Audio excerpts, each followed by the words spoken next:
Boa noite, meu querido pastor Flamarion. Boa noite, pastor Jean. Tudo em paz? Tudo em paz. Aqui estou ouvindo você perfeito. Aí, tudo tranquilo aí? Tá, Tá graças a ouvindo? Deus. Estou lhe ouvindo bem. Amém. Amém. Prazer tê-lo aí. Vamos esperar só um pouquinho para o pessoal ir entrando, para a gente Sem logo problema. começar. Como é que tá a família? Tá bem? Bem, estamos bem, né? Na medida do possível, estamos bem. Na luta, né? Na luta aí com desse enfrentamento da Covid. Muitos transtornos, É muitas. verdade. Mas é aquela coisa, né? Com fé em Deus, vai passar. Bem-vindo aí, pastor Gilmar, nosso amigo querido do coração. Pastor Boa Iranildo, noite. seja bem-vindo. Gilmar. Jailson.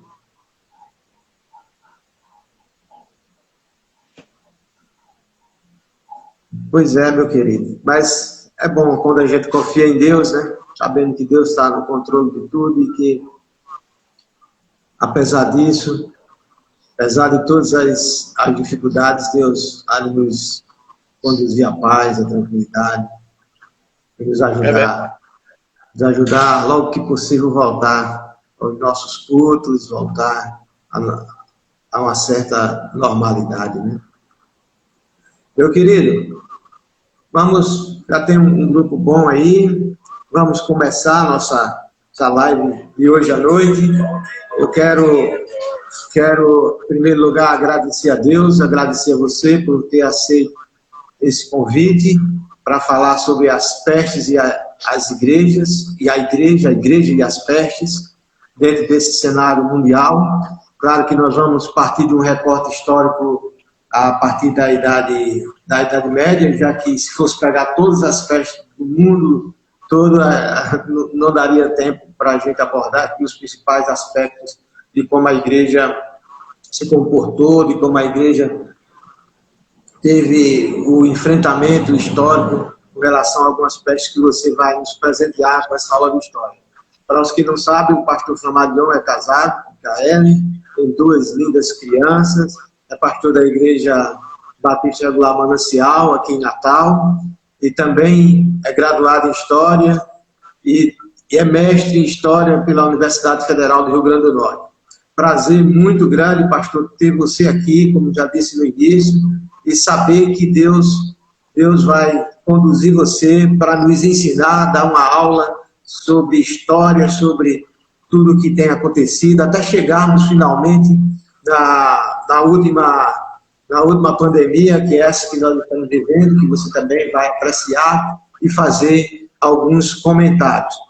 Como eu falei no início, eu gostaria já de começar com uma pergunta sobre... Nós sabemos que na Idade Média aconteceram várias pestes.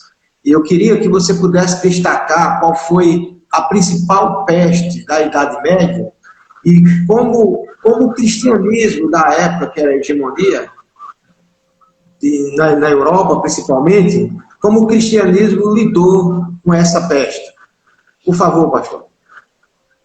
Ok, pastor. Então é um prazer estar aqui com o amado, não é, a qual já há anos, né, nós já nos conhecemos, temos aí essa grande amizade, e também é um privilégio estar aqui com os irmãos para compartilhar um pouco sobre esse tema, que é um tema bem atual, bem relevante, até porque nós estamos agora fazendo parte da história também, né? Então daqui a 50, 100 anos, quando forem falar sobre o Covid, vão estar falando do que estamos passando, não é? Vão estar falando nossas ações, nossos atos estão fazendo história, né? Então é algo bem relevante e ao mesmo tempo bem desafiador também, né? Uma vez que eu estou fazendo uma análise, vamos fazer uma análise também de algo que está acontecendo.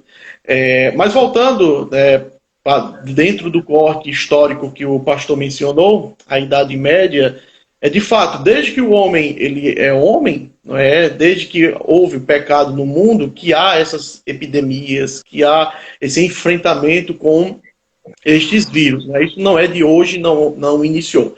Agora, não temos como abarcar tudo, é por isso que, de fato, precisamos passar pela Idade Média, inicialmente, frisando também que não vamos abarcar, pelo menos eu não irei na minha fala abarcar todas as epidemias, todas as doenças que houve da Idade Média até os dias de hoje, porque também nos falta tempo para isso.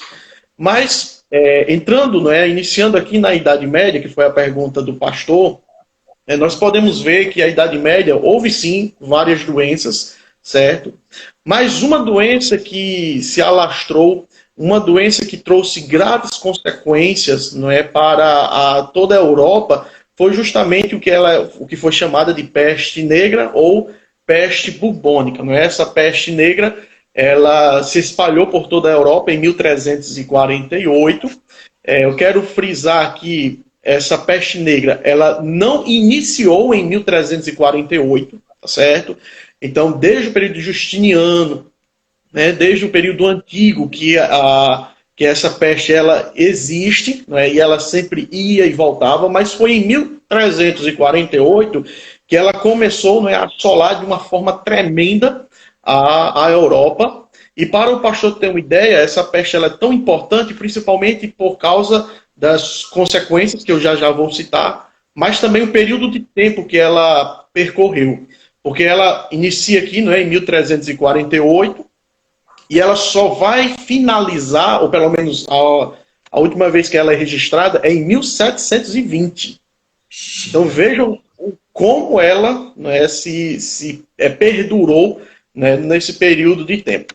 E essa peste negra, ela também é bem interessante, justamente, e ela é bem estudada, justamente devido às suas graves consequências para a sociedade europeia, a sociedade feudal deste período. Eu quero apenas mostrar algumas consequências para os irmãos, os amigos, terem uma ideia das transformações que essa peste, a peste negra, trouxe no cenário europeu.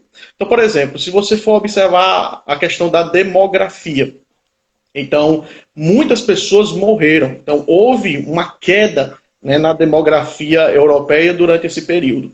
Só para os amados terem uma ideia de cifras, por exemplo, eu vou pegar aqui o recorte geográfico da Inglaterra, certo? Então, a Inglaterra, por exemplo, em 1400, ela havia aproximadamente 7 milhões de habitantes. Depois da peste negra, ela desceu para 2 milhões de habitantes.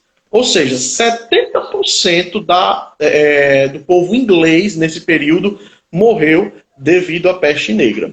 E em relação a todo o continente europeu, estima-se que morreram aproximadamente 25 milhões de pessoas durante esse período da peste negra. Então, veja que ela trouxe grandes consequências em relação à mortalidade, as pessoas morrendo durante esse período.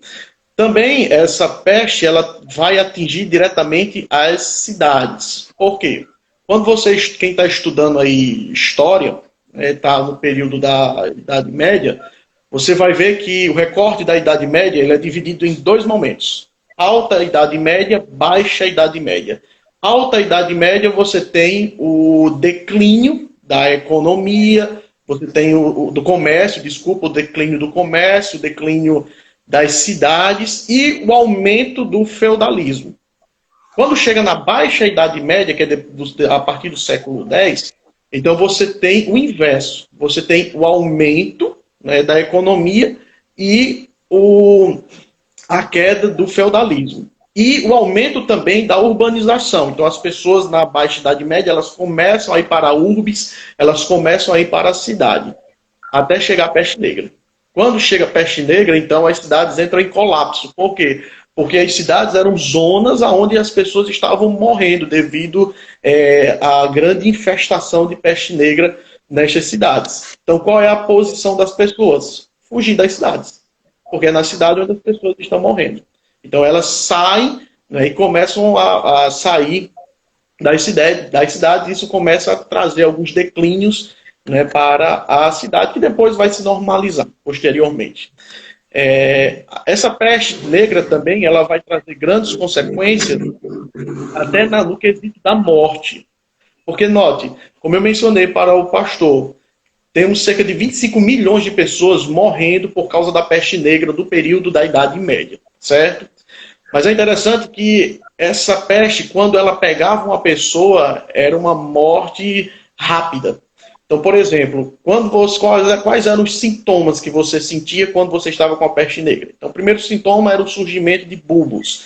Eram como se fosse bolas de um pus negro que surgia ou no seu pescoço, ou na axila, ou na sua virilha, ou em todos os cantos da mesma forma, certo?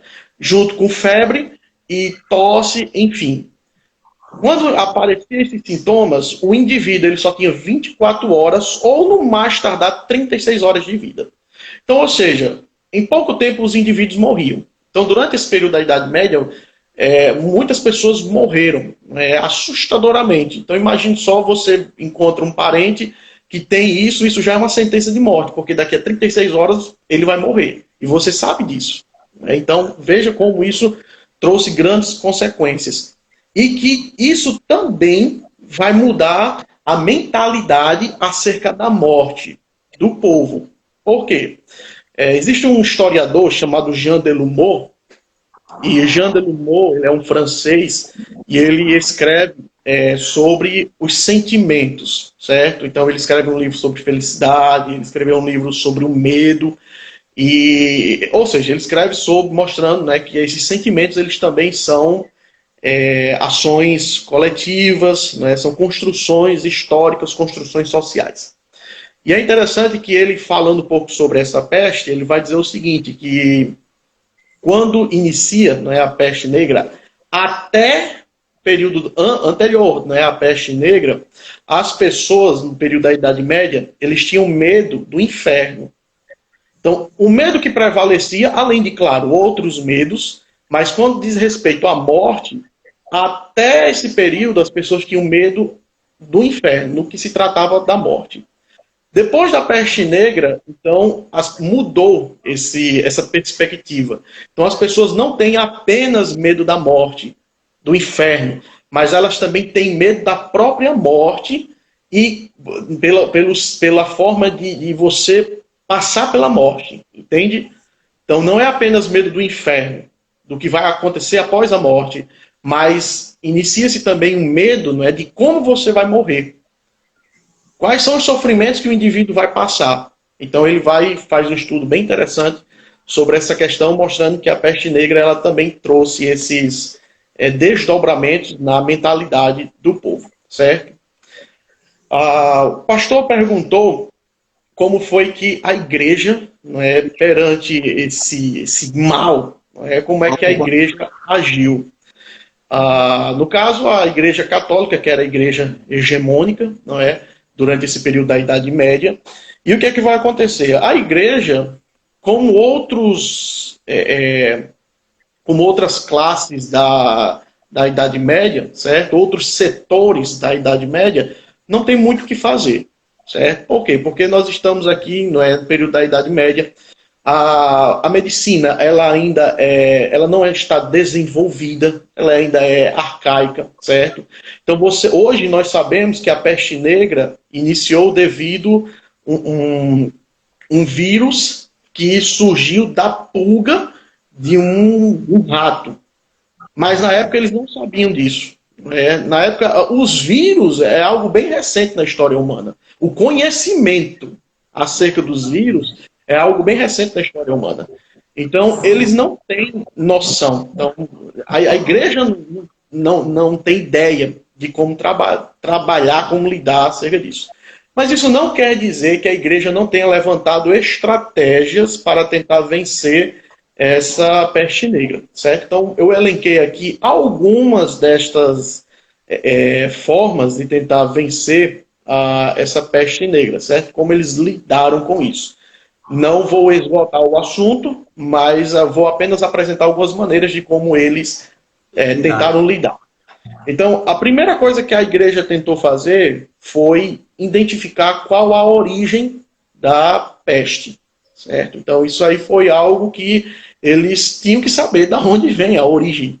Então, você está no período medieval, e aí eles vão atribuir a origem da peste negra como sendo uma origem divina, mas não apenas divina, mas sendo também por causa de um castigo de Deus. Então, para os medievais, eles entendiam que a peste negra estava ocorrendo justamente porque Deus estava castigando a população. Então, os pecados da população eram a causa dos pecados, né? Da peste negra que estava se espalhando, certo? E é interessante que dentro da iconografia são as imagens, certo? O estudo das imagens que existiu durante esse período, você sempre vai ver a ideia, não é, de Deus ou de Jesus como sendo aquele que está lançando setas. Então, toda a iconografia que você vai encontrar nas igrejas medievais durante esse período mostram isso, apresentam isso. Deus lançando setas contra uma humanidade pecadoras, certo? E ele vai mostrar que, olha, Deus está castigando os vícios da população. E aí eles vão tentar elencar quais são esses vícios, né? Por exemplo, alguns vão pegar, por exemplo, atacar o luxo, não da igreja, mas atacar o luxo de algumas camadas da sociedade. Então vamos dizer, olha, por causa do teu luxo, estamos sofrendo. Então a igreja começa a pedir para que barões, reis, retirem roupas luxuosas, não andem com esse tipo de traje, porque isso traria, na mentalidade dele, traria mal para toda a sociedade. Alguns também vão atribuir ao luxo da igreja, certo? Então, como a igreja está tendo essa questão de luxo, lembremos que, por exemplo, a reforma, o movimento da reforma protestante, não é o primeiro movimento reformista, certo? Durante todo o período, por exemplo, da Baixa Idade Média, você encontra reformas internas dentro da igreja, certo? Que tentam acabar com essa questão de luxo, tentar ajeitar as questões morais. Então, isso também é atribuído como sendo castigo de Deus por alguns clérigos e algumas outras pessoas que fazem parte da sociedade.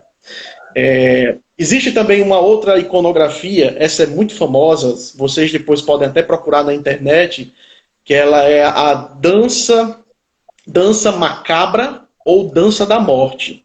Isso é uma iconografia, ela é bem fácil de ser encontrada, e essa imagem, ela ilustra o quê? Ela vai apresentar a morte dançando.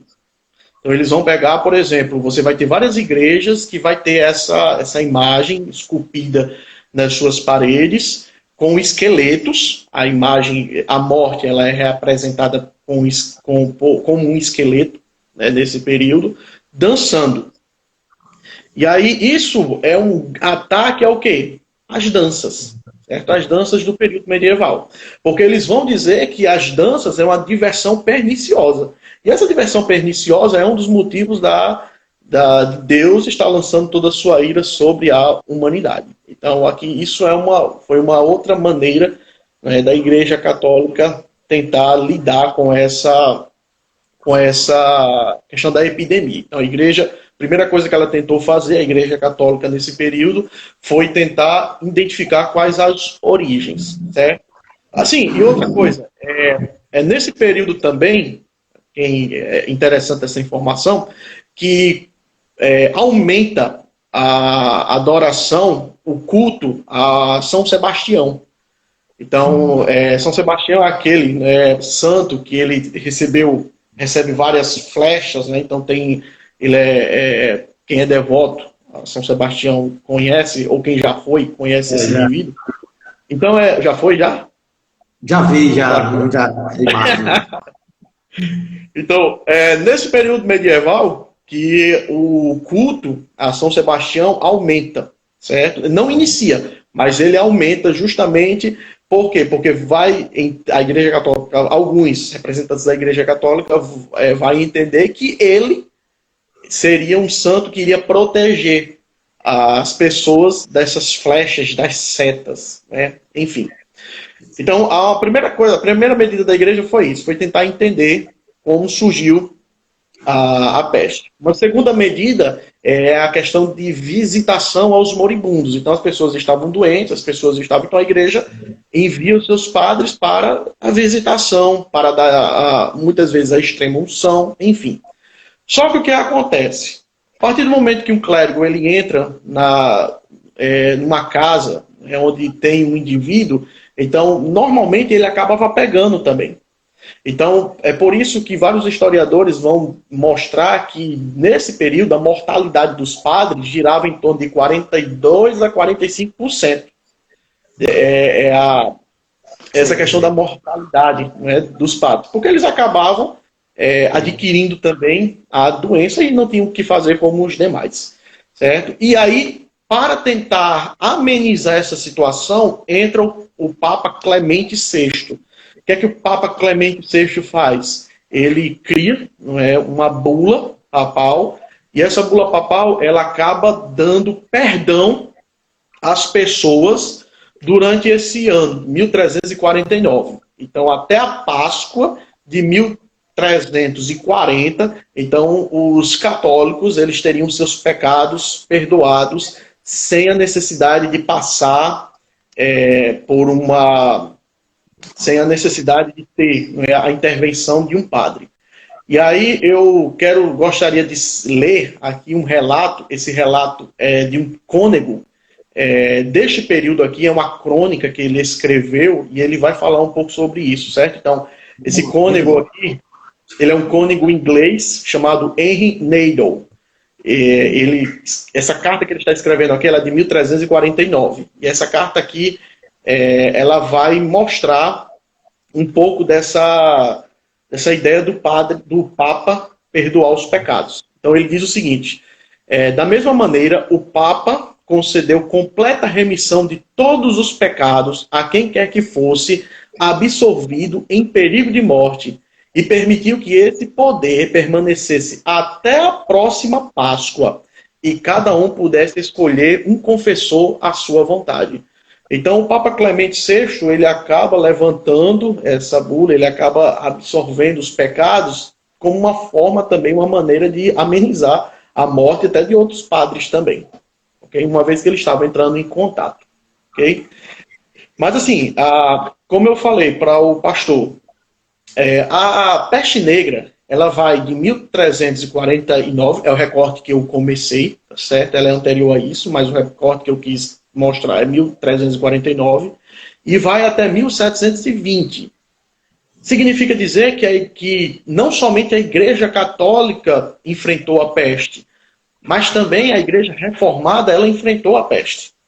Então, nós encontramos aqui vários reformados também lidando com isso. Então, por exemplo, Lutero, ele foi uma pessoa que passou pela peste negra. E é interessante que os relatos de Lutero, a ideia dele era que os pastores, né, luteranos, eles deveriam incentivar a população a fugir das cidades, a fazer esse isolamento da cidade, porque não havia outra alternativa. Mas ele pede para que os pastores permaneçam nas cidades. Por quê? Porque nem todos fugiam, nem todos iam embora. Então, quem ficasse era a responsabilidade dos pastores tomarem de conta, certo? Então, o que é que você vai encontrar aqui por parte dos reformados? Você vai encontrar aqui uma ideia de isolamento social. Então, eles vão defender a questão do isolamento social. Eu vou ler aqui rapidamente dois textos, né, de dois reformados. Um é puritano e o outro é anglicano. Calvinista, desculpa. E o primeiro que eu quero ler aqui é de John von Eyck. John von Eyck, ele era um reformado calvinista, e que ele era médico, advogado, e ele era responsável, como ele era médico, ele era responsável pela questão de preparar modelos, preparar formas de enfrentamento, né, por parte da cidade em relação a peste negra. E aí ele diz o seguinte, aí veja só como essas palavras de 1583 são atuais. Ele diz o seguinte, ó, primeiro, sobre as reuniões das igrejas, aqui ele está se preocupando, né, no isolamento da igreja, e ele vai dizer, ó, sobre o isolamento das igrejas, esse conselho precisa ser dado, que as pessoas não venham aos montes ou por multidões, nem entram nem saiam, e que não se agrupem em grande número em uma igreja, onde serão levadas a se sentarem de maneira direta, próxima, principalmente em uma cidade, considerando que existem lugares mais adequados para este fim, nos quais o culto divino, isto é, a exposição da palavra de Deus e a administração dos sacramentos podem ser realizadas. Pois, embora essas coisas possam parecer, para alguns, apenas pequenas e de pouca importância, ainda assim nada deve ser omitido que, de qualquer maneira, pode contribuir para afastar a infecção. Então, veja só, né, como essas palavras elas são atuais. São atuais. O isolamento social, justamente. Foi essa forma que o John von Erich ele lidou com a peste negra. Tem outra citação bem interessante, esse pastor é bem mais conhecido, o pastor Richard Baxter. Ele é um pastor puritano, 1773, quando ele escreveu isso. É uma citação muito longa, então eu não vou ler para ganhar tempo. Mas ele diz o seguinte, é perguntado a ele como é que a igreja deve proceder, porque o governo está pedindo o fechamento das igrejas, para que não haja o alastramento da peste negra. Então é perguntado a opinião dele, deve fechar a igreja? O governo tem poder para isso? A resposta dele é muito interessante. Ele diz, olha, existem casos e casos. Então, se o governo quer fechar a igreja por um longo tempo, porque está se colocando contra Cristo, então está errado, temos que se colocar contra ele. Agora, se o governo quer fechar a igreja por um curto período de tempo, por questões de proteção, então é nossa responsabilidade, né, liderar o rebanho de Deus e fechar por um curto tempo. Então é muito interessante essa citação aqui de Richard Baxter, né, e muito atual também. É muito atual nos dias de hoje. Porque observe que esse é o pensamento, essa as dificuldades que muitos pastores hoje em dia tiveram na época, né? Vamos fechar ou não vamos fechar? Richard Baxter ele foi claro, ele diz, olha, tem que fechar. Tem que fechar. Não tem que questionar. Parece que a história se repete, né? Meu prezado, muito obrigado por dar essas dicas, essas orientações históricas, nos fazer reviver, lembrar um pouco da história. Tem uma peste que ela até é um pouco atual, soa, por exemplo, quando você fala peste negra, então muitas pessoas não sabem o que é, e você pode explicar com muita precisão sobre isso. Mas tem uma peste que as pessoas as pessoas mais contemporâneas, elas já ouviram falar que foi a cólera, mas a cólera ela não é uma peste nova, ela é uma peste antiga, e esse surto de cólera ele data um período da vida de um grande expoente do cristianismo, e eu queria que você falasse, que é Charles Spurgeon, o príncipe chamado príncipe dos pregadores, qual foi a relação dele com esse surto de cólera, e pudesse situar um pouco historicamente esse surto de cólera, para que a gente pudesse compreender, situar um pouco ele na história. Ok. É interessante, veja que o fato de hoje nós, pastores, certo? Eu estou me falando como pastor, está lidando com essa questão do surto de coronavírus, né, pandemia, isso não quer dizer que eu sou o único. Né? Outros indivíduos na história também passaram pela mesma situação. E o pastor citou um grande pastor, né, Charles Haddon Spurgeon, que também na Inglaterra, em 1854, ele também teve que enfrentar um surto de cólera. É interessante que você encontra aqui, já em 1800, você encontra o quê? Você já tem o desenvolvimento já da Revolução Industrial na Inglaterra, mas mesmo assim você encontra, né, essas questões, né, higienistas em desenvolvimento ou a falta delas. Né? E o Spurgeon, ele também teve que lidar com esse surto de cólera. É interessante que quando você vê Spurgeon, Spurgeon, existe pouca coisa a respeito dele, ou que ele escreveu sobre essa questão da cólera. Porque Spurgeon estava mais preocupado em pregar, estava mais preocupado em mostrar a palavra de Deus para o rebanho. Mas isso não quer dizer que não encontremos nada acerca desse surto de cólera ou Spurgeon falando sobre isso. Então existe, por exemplo, acho que, se não me engano, 2 pregações de Spurgeon falando sobre o surto de cólera, e ele começa a aplicar, fazendo aplicações, certo? Como ele bem sabia fazer. Mas existe também alguns textos, cartas, que ele escreveu falando sobre esse surto de cólera. E é interessante que neste surto de cólera, que encontra aqui na Inglaterra, certo? Nesse período aqui de 1854, você encontra Spurgeon mostrando quais eram as medidas que ele tomou para enfrentar essa pandemia, o surto de cólera, certo? Bem, alguns vão dizer que a forma que ele fez foi uma forma correta, outros vão dizer que a forma é errada, enfim. Mas o fato é que nós estamos aqui para analisar aquilo que ele fez, certo? Então, assim, Spurgeon, ele não fez nada novo. A primeira coisa que ele fez foi visitar os doentes. Então, mesmo podendo contrair a doença, ele ainda continua fazendo visitas constantes aos doentes. Só que isso vai acontecer algo na vida de Spurgeon. Ele não vai, até onde nós sabemos, ele não adquire a cólera, mas em compensação ele adquire o que poderíamos chamar, né, de uma leve depressão. Então, ao ver pessoas morrendo, ao ver pessoas com doentes, então, nas suas cartas, ele diz que ele fica arrasado. Arrasado. Até ele está andando, diz uma carta dele, né, por uma rua triste, e ele, por questão de curiosidade, é levado a ler um cartazinho que estava no muro de numa janela de uma casa.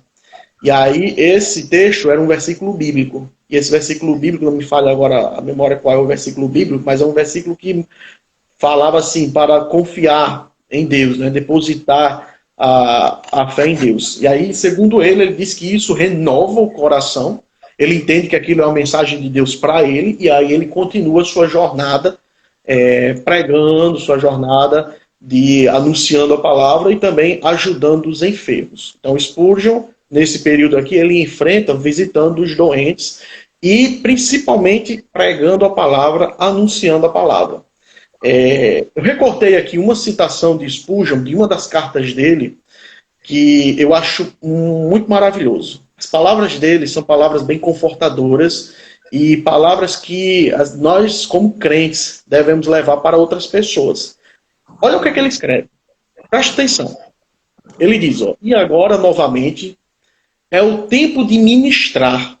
E agora é o tempo de todos vocês que amam as almas. Vocês podem ser homens mais alarmados do que estão normalmente.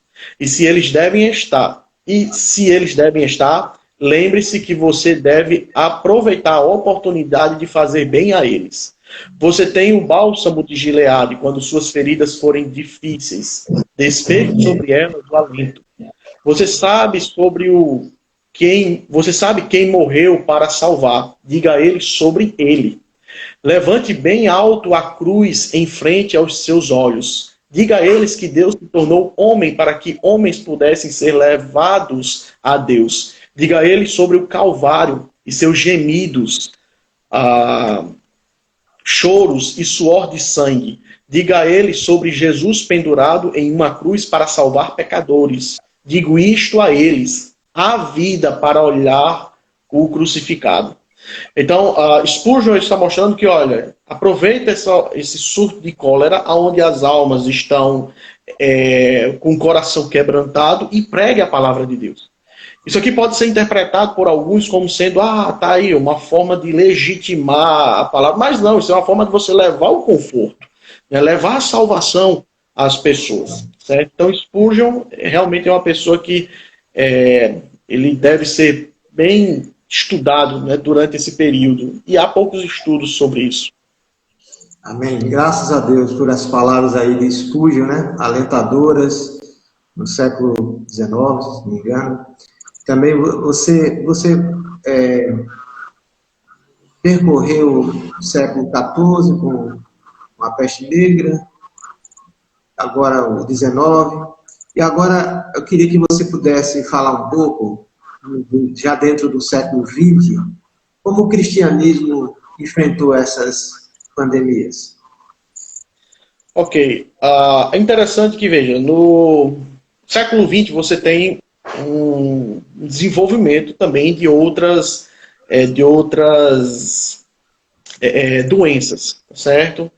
Mas quando você vai observar o século XX, você tem uma que até então ela é considerada a maior peste até então por o número de mortes até então ocasionada, que é a questão da gripe espanhola, certo? A gripe espanhola, ela inicia lá durante os anos, ela ocorre, né, durante os anos de 1918 até 1920, e assim, uma doença que realmente ficou marcada na história, certo? Existem muitos estudos, existe muito trabalho acerca de, até porque assim, você encontra muito mais material, muito mais fontes, né, historicamente falando, sobre esse período, porque está mais próximo a nós, né?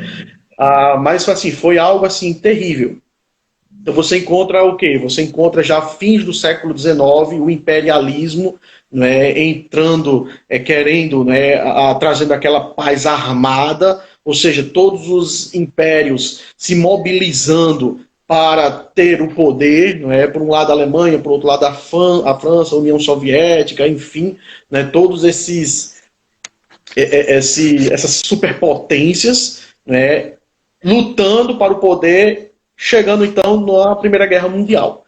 Então é interessante porque a peste negra, a gripe espanhola, ela inicia já em fins da Primeira Guerra Mundial. Mas é interessante que ela é chamada de gripe espanhola, por quê? Porque como as demais potências estavam lutando na guerra, então os soldados estavam adoecendo, mas a mídia não estava mostrando.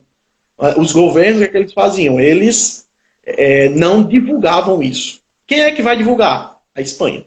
Uma vez que a Espanha não era neutro, né, nessa situação, então a Espanha é uma das primeiras, um dos primeiros países a divulgar essa questão da gripe espanhola, né, para o mundo, e depois isso é disseminado nos Estados Unidos, principalmente nos Estados Unidos, né, onde morrem muitas pessoas. Essa epidemia, né, da gripe espanhola, ela infectou, para você ter uma ideia, né, do tamanho, veja que ela durou de 1918 a 1920, certo? Ela matou, ou melhor, ela infectou uma média de 50 milhões de pessoas, certo? E que esse contágio trouxe a morte de aproximadamente, aí existem muitas divergências em estudos, mas você vai encontrar ou 17 milhões a 50 milhões de indivíduos, né, que morreram devido, um quarto da população mundial morreu, né, por causa da gripe espanhola, certo? E assim, a igreja, seja protestante, seja católica, ela precisou enfrentar essas questões, né? Então eu vou somente, por causa do tempo, eu vou somente citar aqui dois exemplos, né, de enfrentamento que é bem interessante. A Igreja Católica, por exemplo, em Filadélfia, nos Estados Unidos, o arcebispo ele vê a Cruz Vermelha com poucas enfermeiras, então o arcebispo de Filadélfia ele roga para que as freiras de Filadélfia elas deem essa ajuda. Só que detalhe, são mulheres que não têm experiência nessa área, certo? Mas elas mesmo assim se prontificam. 2.000 freiras, elas são solicitadas e elas vão de bom grado para tentar ajudar as pessoas, né, que têm esse problema, certo? Isso é uma maneira que a Igreja Católica lidou com isso. A Igreja Protestante também, ela lidou de uma forma também bem interessante e bem atual também, Porque eu vou citar aqui um presbiteriano, certo? Chamado Francis Grinker. Francis Grinker, ele era o pastor presbiteriano lá de Washington, e ele viveu durante esse período, né, da gripe espanhola, e ele diz o seguinte, olha só como essas palavras são atuais. Ele diz, sei que existiram algumas queixas consideráveis por parte de alguns, principalmente no que diz respeito ao fechamento de igrejas. No entanto, parece-me que em um assunto como esse, sempre é prudente se submeter a essas restrições por um tempo, restrições de fechar a igreja. Se de fato era perigoso se encontrar nos cinemas e nas escolas, certamente não era menos perigoso se encontrar nas igrejas. O fato de as igrejas serem locais de reuniões religiosas e as outras não afetaria em nada a questão de saúde envolvida. Se evitar a multidões diminui o risco de ser infectado, era prudente tomar a precaução e não correr o risco desnecessariamente e esperar que Deus nos proteja. E, por mais ansioso que estivesse para retornar ao trabalho, esperei pacientemente até que a ordem fosse dada. Comecei a me preocupar no início, pois parecia perturbar todos os nossos planos para o trabalho do outono, mas logo recuperei a minha compostura. Eu disse para mim mesmo, por que se preocupar? Deus sabe o que está fazendo. A obra é dele. A obra dele não sofrerá. No final, ela será ajudada por isso. Acredito que com isso um grande bem-estar por vir. Todas as igrejas, assim como as comunidades em geral, serão bem mais fortes e melhores para essa época de angústia pela qual estamos passando. Então, assim, veja, tem coisa mais atual do que essa citação desse pastor? Né? Não tem. Não tem. Fantástico. Eu queria que você pudesse falar também um pouco agora, já vamos partir agora para a atualidade, e qual a visão que você tem? Você falou toda essa visão histórica, fazendo essa interface igreja, atores da igreja com relação aos surtos, com relação às pandemias. Agora eu queria que, vamos adiantar um pouco e falar da atualidade, né, do presente. Né? Como você tem observado que a igreja brasileira tem lidado com a pandemia do Covid-19? Veja, eu acredito que a igreja brasileira, ela acabou sendo pega de surpresa como qualquer outra igreja do mundo, tá certo? Então, assim, ninguém estava preparado para essa epidemia. Ninguém imaginava que isso ia acontecer. Então, o que acontece? Quando iniciou o Covid-19, então, assim, houve algumas mudanças. Então, a igreja brasileira, o que foi que ela teve que fazer? Ela fez o que estava ao seu alcance, como outras demais fez. Isolamento social, certo?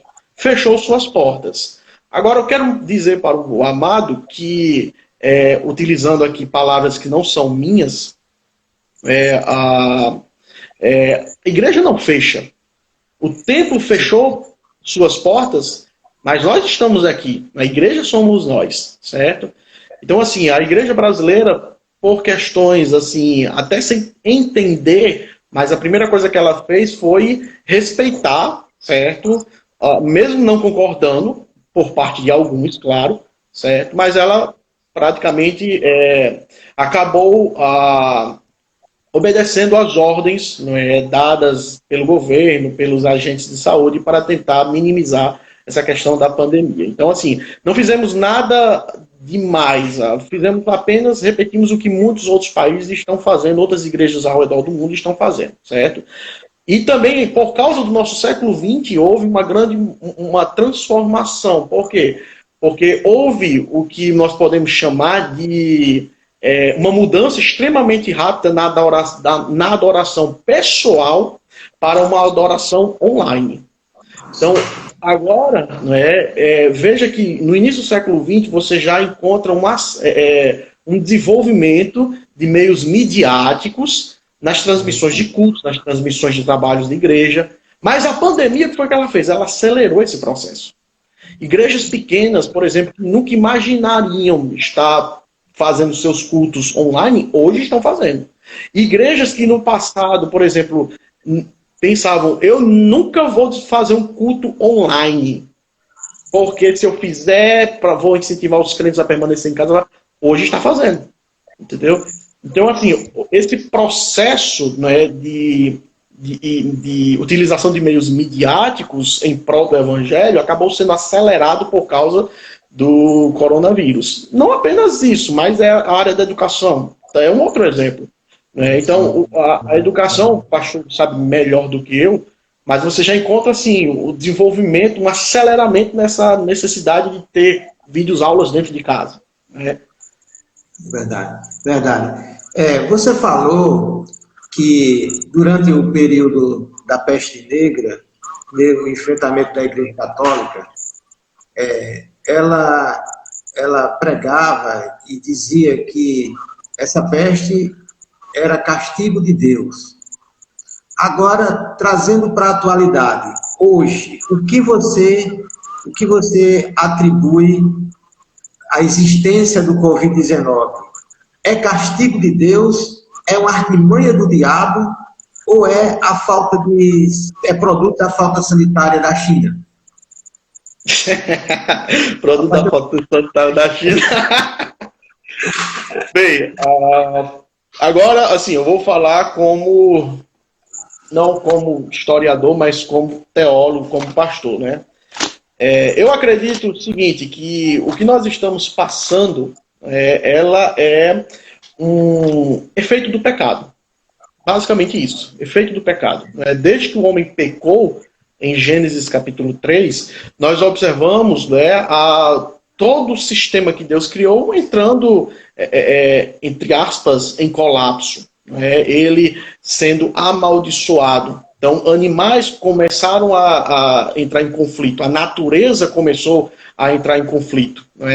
E eu quero só, para basear isso, eu quero só ler um texto rapidamente aqui para os irmãos, um texto bem conhecido, Romanos capítulo 11, mas para mim, esse texto de Romanos capítulo 11, com o capítulo 8, fecha o assunto, certo?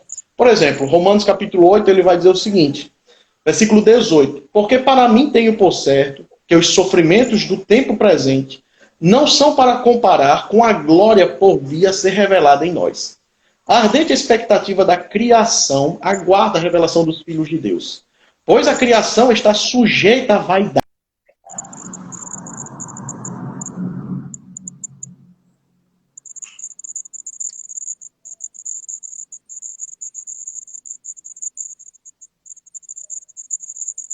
Vamos ver aí, pastor, sua internet aí tem algum problema?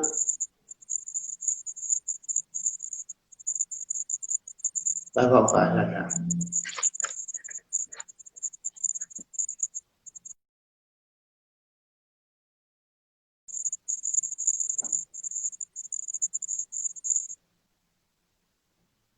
Pode entrar de novo aí.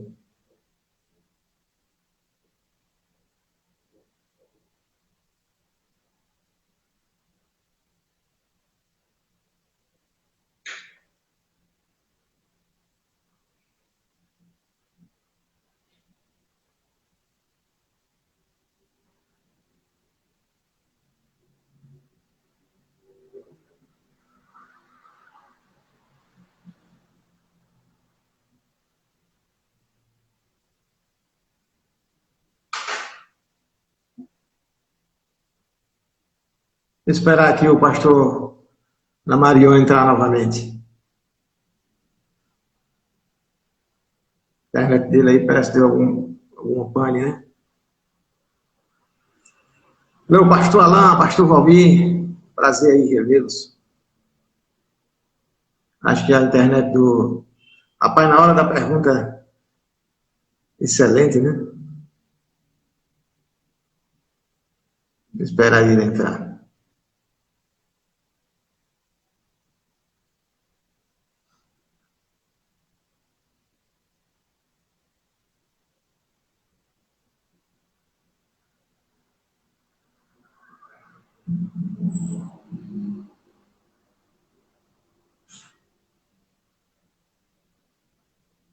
Pois é, pastor Alain, mas infelizmente as lives têm desses problemas, né?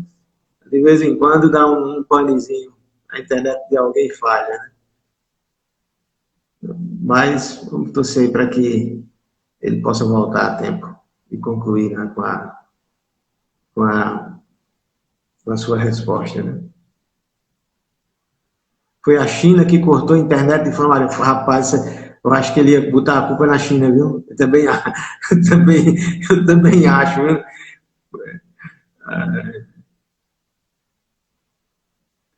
Depende, né? Do ponto de vista. Quando é o pentecostal, vai dizer que foi o diabo.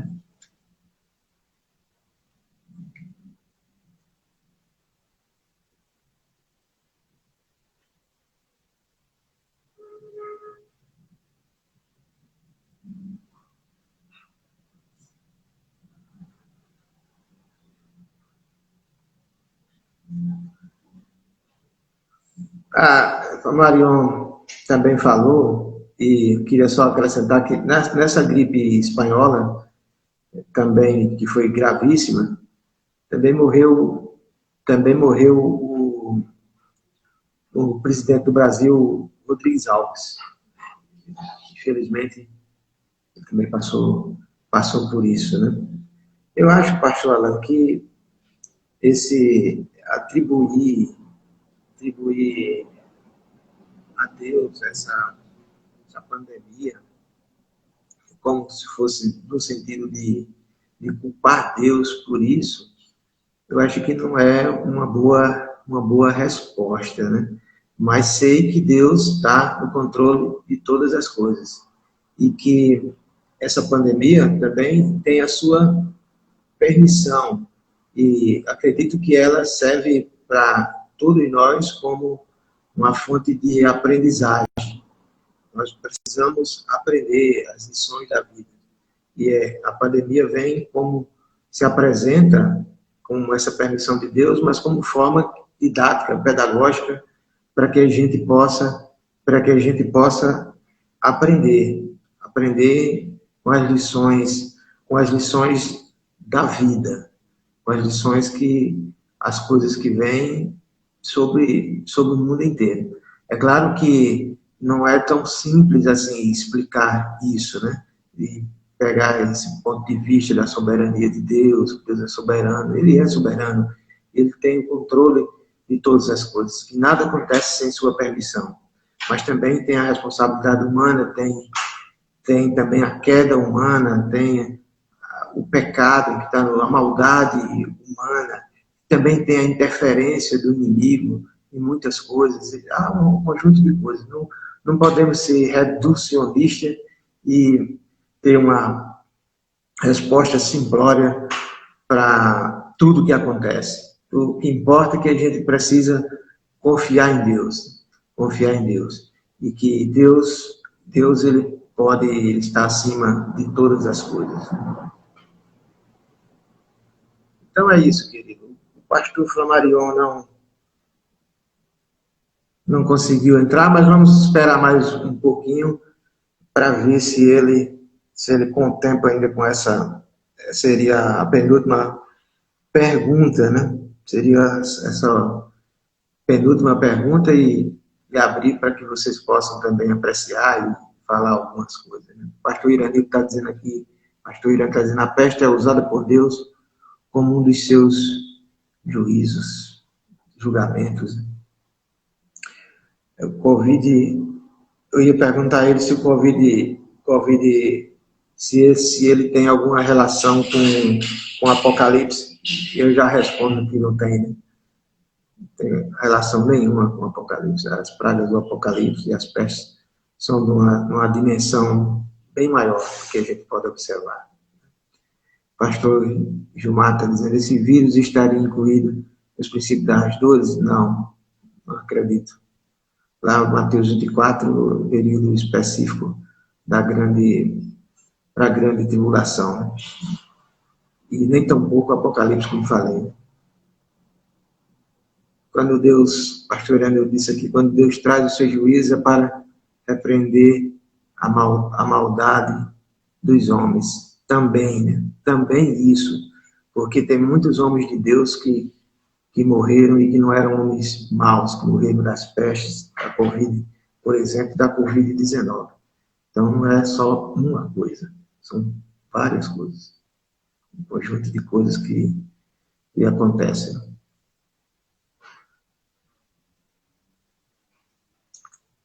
Tá bom, queridos, eu quero agradecer a presença de todos. Acho que teve um problema, teve um problema na internet que não possibilitou voltar, mas desde já agradeço cada um de vocês pela participação, pelo tempo que destinaram aqui a aprender essa aula de história, mesmo inconclusa, mas que foi de grande proveito para cada um de nós. Quero confessar que aprendi muito com o pastor Flammarion, historiador. Que Deus abençoe a sua vida, que Deus abençoe a vida de cada um de vocês, que a graça e a paz de Jesus invada o coração de cada um e abençoe a família de cada um, pois é por Ele e para Ele que nós vivemos. Que Deus nos abençoe, nos conforte e nos dê paz e nos proteja de tudo que está acontecendo. Fica na paz e na graça de Deus. Que Deus vos abençoe. Amém.